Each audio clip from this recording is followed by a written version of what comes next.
தேசத்திற்கு தேவை காவலாளிகளை தவிர மகாராஜாக்கள் அல்ல என பிரதமர் நரேந்திர மோடி தெரிவித்துள்ளார். காவலாளியாக தமது கடமையை செய்வதாக குறிப்பிட்ட பிரதமர், குறுகிய மனப்பாங்குடையவர்களே தம்மை விமர்சிப்பதாகவும் சாடினார். நானும் காவலாளியே என்ற பெயரில் டெல்லியில் நடைபெற்ற கருத்தரங்கு நிகழ்ச்சியில் பிரதமர் நரேந்திர மோடி பங்கேற்றார். இந்நிகழ்ச்சி வீடியோ கான்பரன்ஸ் வாயிலாக நாடு முழுவதும் உள்ள 500 இடங்களில் நேரலையாக ஒளிபரப்பு செய்யப்பட்டது. பாஜக தொண்டர்கள் மற்றும் பொதுமக்களுடன் கலந்துரையாடிய பிரதமர் எதிர்க்கட்சிகளின் பல்வேறு விமர்சனங்களுக்கு பதிலளித்தார். பாலகோட் விமான தாக்குதலை நடத்தியது ராணுவ வீரர்கள் தானே தவிர தாம் அல்ல என பிரதமர் கூறினார். தாக்குதல் நடந்த இடத்தில் கடந்த 1.5 மாதங்களாக சர்வதேச பிரதிநிதிகளை பாகிஸ்தான் அனுமதிக்கவில்லை என்று கூறிய பிரதமர், தாக்குதலை ஒப்புக்கொள்ளவும் முடியாமல் மறுக்கவும் முடியாமல் இருதலை கொள்ளியாக பாகிஸ்தான் தவிப்பதாக விமர்சித்தார். சகிப்புத்தன்மையற்றவர் என்ற விமர்சனங்களுக்கு கடந்த காலங்களில் தேர்தல் முடிவுகள் பதிலளித்ததாகவும் பிரதமர் கூறினார். மல்லையா, நீரவ் மோடி உள்ளிட்ட தொழிலதிபர்கள் கடன் ஏய்ப்பு செய்தது தொடர்பான கேள்விக்கு பதிலளித்த மோடி, தேசத்தை கொள்ளையடித்தவர்கள் ஒவ்வொரு பைசாவையும் திரும்ப செலுத்தியே தீர வேண்டும் எனவும் உறுதியளித்தார்.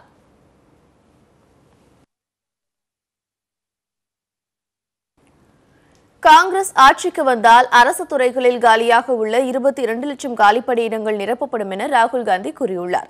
இது தொடர்பாக ட்விட்டரில் பதிவிட்டுள்ள அவர், 2020ஆம் ஆண்டு மார்ச் மாதம் 31ஆம் தேதிக்குள் அனைத்து காலிப்பணியிடங்களையும் நிரப்பி காட்டுவோம் என கூறியுள்ளார். மத்திய அரசிடமிருந்து மாநிலங்களில் சுகாதாரம், கல்வி உள்ளிட்ட துறைகளுக்கு சென்றடைய வேண்டிய நிதியை சரியாக பகிர்ந்தளிப்பதன் மூலம் மாநில அரசு துறைகளிலும் காலி பணியிடங்கள் நிரப்பப்படுவது உறுதி செய்யப்படும் என ராகுல் உறுதியளித்துள்ளார். மக்களவைத் தேர்தலை எதிர்கொள்ளும் வகையில் நாள்தோறும் அதிரடி வாக்குறுதிகளை ராகுல் காந்தி வழங்கி வருகிறார். வறுமை ஒழிப்புக்காக ஏழை குடும்பங்களுக்கு ஆண்டுதோறும் 72,000 ரூபாய் வழங்கப்படும் என ராகுல் அறிவித்திருந்த நிலையில் அரசு வேலைவாய்ப்புக்கான உத்தரவாதத்தையும் வழங்கியுள்ளார். பொய் பேசுபவர்களுக்கு நோபல் பரிசு கொடுப்பதாக இருந்தால் அது மு.க. ஸ்டாலினுக்கு தான் கொடுக்க வேண்டும் என்று முதலமைச்சர் எடப்பாடி பழனிசாமி சாடியுள்ளார். அதேவேளையில் தமிழ்நாட்டை அடமானம் வைத்துள்ள ஓர் அக்கிரம ஆட்சி இங்கு நடைபெறுவதாக ஸ்டாலின் விமர்சித்துள்ளார். தமிழகத்தில் நாடாளுமன்ற தேர்தல் வாக்குப்பதிவுக்கான தேதி நெருங்கிவிட்டதால் அரசியல் கட்சித் தலைவர்கள் சூறாவளி பிரச்சாரத்தில் ஈடுபட்டுள்ளனர்.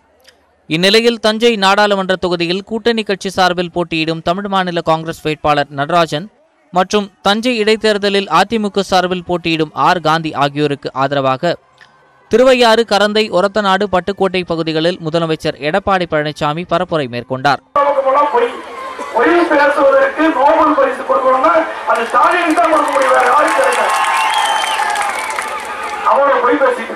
இதனிடையே திருவையாறு தேரடியில் பேசுகையில், டெல்டா மாவட்டங்களில் ஏராளமான தடுப்பணைகள் கட்டப்படும் என்றும் அதன் மூலம் நிலத்தடி நீர் விவசாயம் பாதுகாக்கப்படும் என்றும் உறுதியளித்தார். இன்னைக்கு பருவ காலையில் பெய்கின்ற மழையில் உபரியா போய் கடல்ல கிடைக்குது.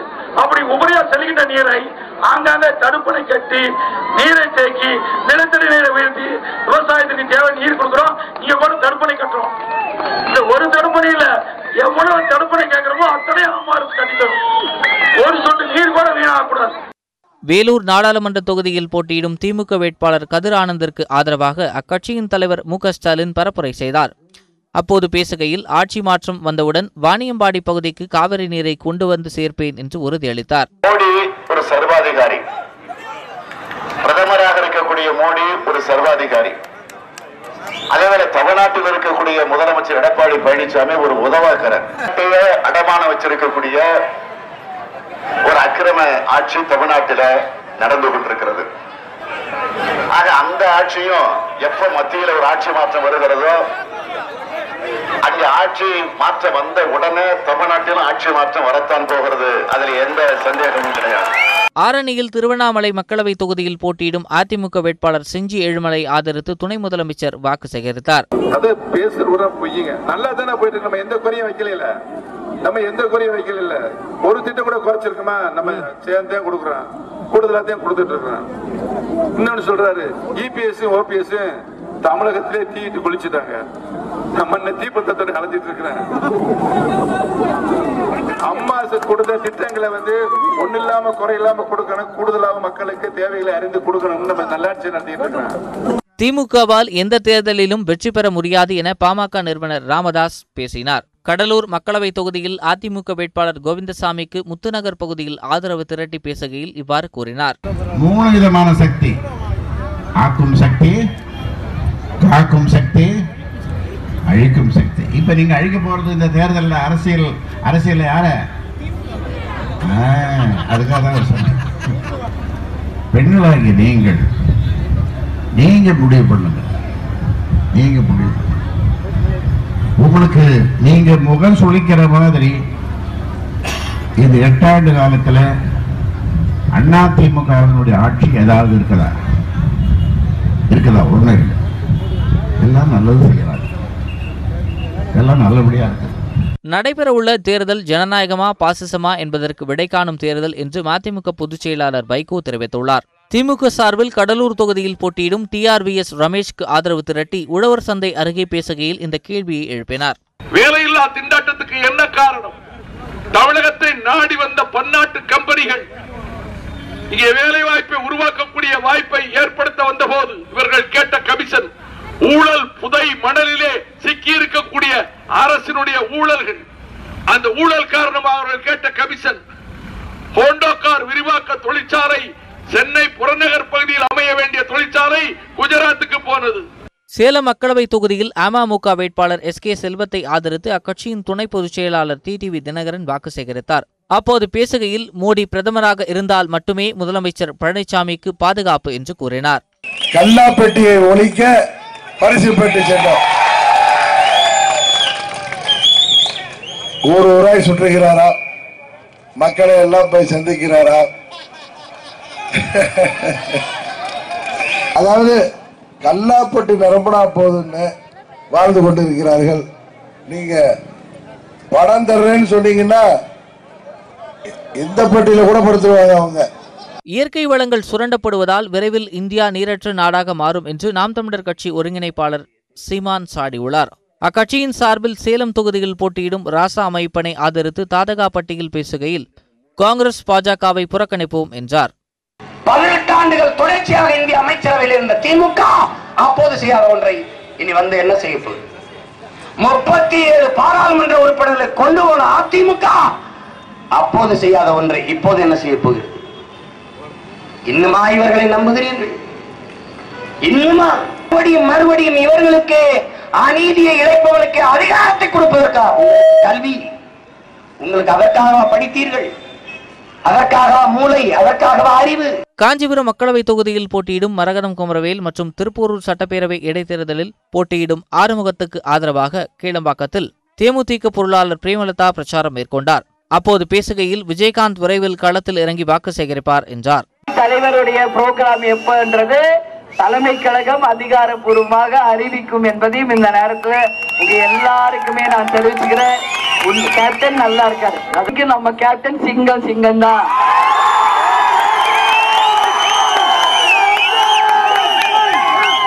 இவ்வளவு கோடி தொண்டர்கள் இருக்கிறப்ப அவருக்கு ஒரு குறையும் வராது நிச்சயமா. மக்களவைத் தேர்தலில் மக்கள் நீதி மய்யம் வெற்றி பெற்றால் புதுச்சேரிக்கு மாநில அந்தஸ்து பெற்றுத் தருவோம் என அக்கட்சியின் தலைவர் கமலஹாசன் உறுதியளித்துள்ளார். புதுச்சேரியில் போட்டியிடும் வேட்பாளர் சுப்பிரமணியனை அறிமுகம் செய்து வைத்து தேர்தல் அறிக்கை வெளியிட்ட போது இதை தெரிவித்தார். அடுத்த படுக்கையாக இருக்கிறது தமிழகம், புதுச்சேரியும் அதுதான் என்ற நிலையில் நான் சொல்கிறேன். அதை எழுந்து நிற்க வைக்க வேண்டிய பொறுப்பு உங்களிடம் இருக்கிறது. உங்கள் ஓட்டு அதை செய்ய முடியும். இதனிடையே தமிழகம் முழுவதும் பல்வேறு அரசியல் கட்சி தலைவர்கள் தங்களது கட்சி வேட்பாளர்களுக்கு ஆதரவாக வாக்கு சேகரிப்பில் தீவிரமாக ஈடுபட்டுள்ளனர். சுட்டெரிக்கும் வெயிலையும் பொருட்படுத்தாமல் வீதி வீதியாக சென்று ஆதரவு திரட்டி வருகின்றனர். முதலமைச்சர் எடப்பாடி பழனிசாமியை மண்புழு என திமுக தலைவர் ஸ்டாலின் விமர்சித்த நிலையில் அவரை வைரஸ் கிருமி என முதலமைச்சர் எடப்பாடி பழனிசாமி கூறியுள்ளார்.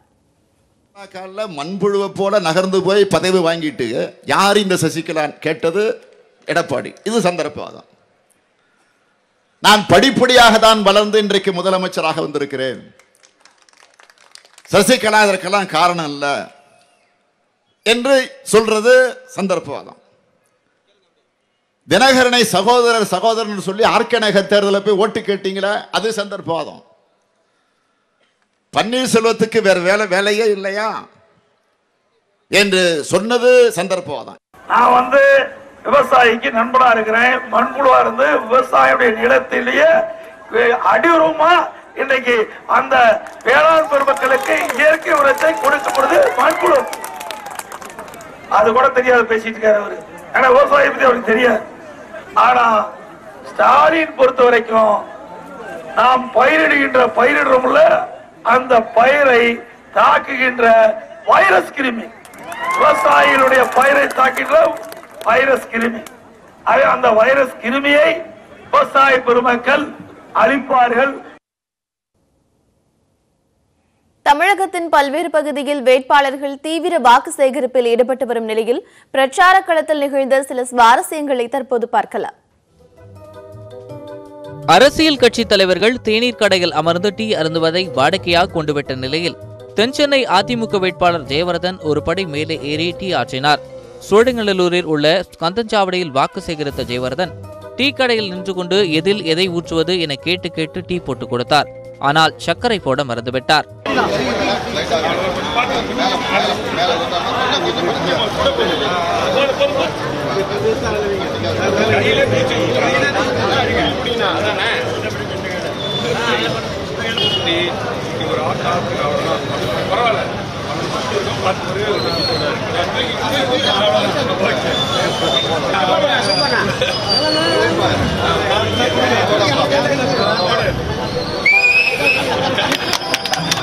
மதுரை அதிமுக வேட்பாளர் ராஜ் சத்தியன் விளையாட்டு வீரர்களுடன் சேர்ந்து கூடைப்பந்து விளையாடி வாக்கு சேகரித்தார். தஞ்சை ரயில் நிலையம் முன் அமமுகவினர் பரிசு பெட்டிகளை கேஸ் பலூனில் கட்டி காற்றில் பறக்கவிட்டு பரப்புரையை தொடங்கினர். அப்போது பரிசு பெட்டிகளையும் அவர்கள் விநியோகித்தனர். சாலையில் செல்வோர், வாகனங்களில் செல்வோர் என ஏராளமானோர் ஆர்வமுடன் பரிசுகளை வாங்கிச் சென்று பிரித்து பார்த்தபோது அதில் எதுவும் இல்லாதால் ஏமாற்றமடைந்தனர். ஜெயலலிதாவை அம்மா என்று அழைத்த வாயால் ஓபிஎஸ் மற்றும் இபிஎஸ் மோடியை டாடி என்று அழைப்பதாக அமமுகவின் செய்தி தொடர்பாளர் CR சரஸ்வதி விமர்சித்துள்ளார். திண்டுக்கல் நாடாளுமன்ற தொகுதியில் போட்டியிடும் அமமுக வேட்பாளர் ஜோதி முருகனை அறிமுகம் செய்து வைத்து பேசிய அவர் சத்தியமாக ஜெயலலிதா இறப்பில் மர்மமில்லை என்று கூறினார்.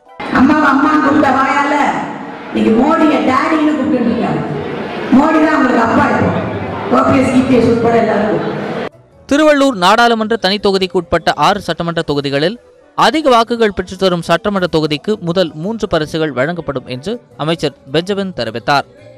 பொன்னேரியில் நடைபெற்ற வேட்பாளர் அறிமுக கூட்டத்தில் பேசிய அவர் கூடுதலாக ஆறுதல் பரிசும் வழங்கப்படும் என்றும் கூறினார்.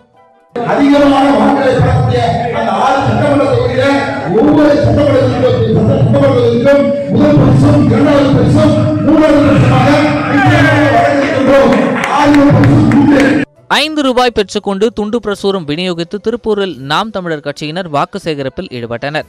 வேட்பாளர் ஜெகநாதனுக்கு ஆதரவாக அந்த கட்சியினர் துண்டு பிரசுரம் வழங்கி பிரச்சாரத்தில் ஈடுபட்டனர். அப்போது துண்டு பிரசுரம் தயாரிக்க ₹5 செலவாகுவதாக கூறி அதை பொதுமக்களிடமே வசூலித்தனர். பழைய பன்னீர்செல்வமாக விஜயகாந்த் திரும்பி வருவார் என அவரது மகன் விஜய பிரபாகரன் தெரிவித்துள்ளார்.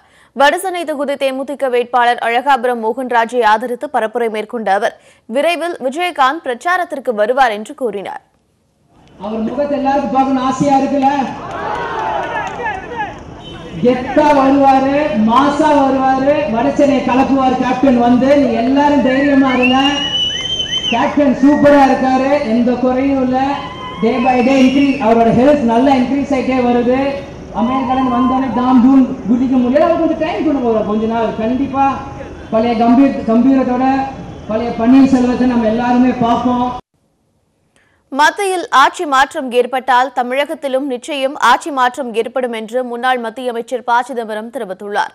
நமது முதன்மை ஆசிரியர் குணசேகரன் நடத்திய வெல்லும் சொல் நிகழ்ச்சியில் பங்கேற்று பேசிய அவர் பாஜகவின் தயவால் தான் அதிமுக அரசு நடப்பதாகவும் அதிமுக கூட்டணியில் பாஜக இருப்பது அந்த கூட்டணிக்கே மைனஸ் எனவும் குறிப்பிட்டார். தமிழ்நாட்டில் ஒரு தேர்தல் அப்படின்னு வருகிற போது கூட்டணி அப்படின்றது முக்கியமான பங்கை வகிக்குது.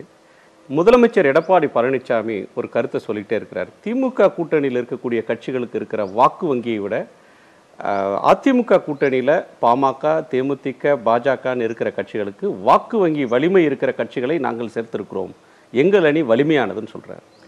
தமிழ்நாடு அரசு பட்ஜெட்டில் எப்படி தப்பும் தவறுமாக கணக்கு சொல்கிறார்களோ அதை போல் இந்த தேர்தல் தப்பு கணக்கு.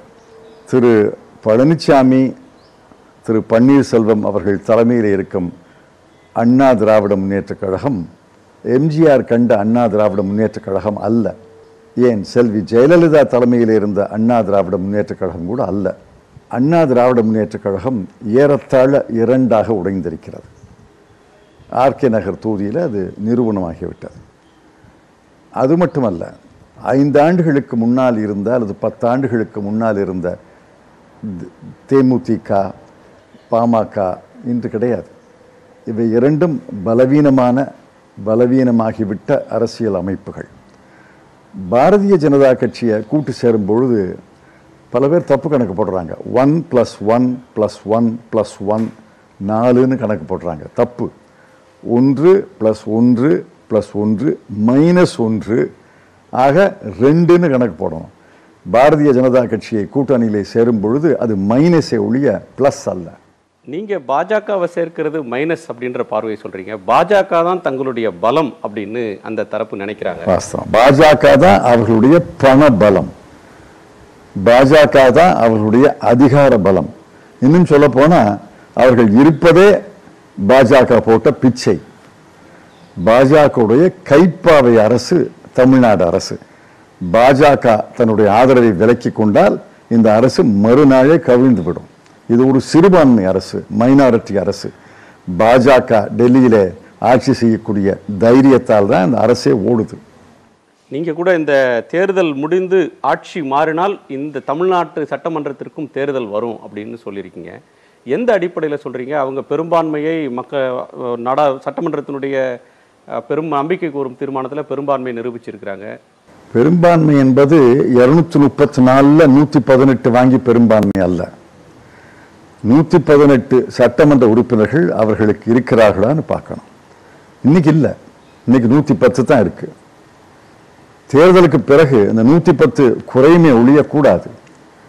ஆகவே மத்தியிலே ஆட்சி மாற்றம் ஏற்பட்டால் தமிழ்நாட்டிலே நிச்சயமாக ஆட்சி மாற்றம் ஏற்படும். ஒரு தேர்தல் வரலாம், ஆனால் ஆட்சி மாற்றம் ஏற்படும். ஆட்சியை கலைப்போம் அப்படின்ற எண்ணத்தில் சொல்றீங்களா, இல்ல தானாவே அது கவிழ்ந்துரும் அப்படின்னு நினைக்கிறீங்க? நாங்க ஆட்சியை கலைப்போம் நான் சொல்லலையே. அந்த கட்சி ஏற்கனவே 2ஆக உடைந்து விட்டது. பாஜக டெல்லியில இருப்பதுதான் அந்த கட்சியுடைய ஆதாரமே. பாஜக ஆட்சி மாற்றப்பட்டால் இந்த அரசு கலகலத்து போயிடும். தேர்தல் வரலாம், அல்ல தேர்தல் வராமலேயும் ஆட்சி மாற்றம் ஏற்படலாம். அது எனக்கு சொல்ல தெரியல.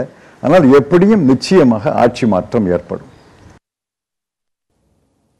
முன்னாள் மத்திய அமைச்சர் ப. சிதம்பரம் பங்கேற்ற சிறப்பு நேர்காணலின் முழு தொகுப்பு அடுத்த நிகழ்ச்சியாக காலை 7 மணிக்கு ஒளிபரப்பாகவிருக்கிறது. எமிசாட் உள்ளிட்ட 29 செயற்கைக்கோள்களுடன் PSLV C-45 ராக்கெட் இன்று காலை 9:30 மணிக்கு விண்ணில் செலுத்தப்படுகிறது.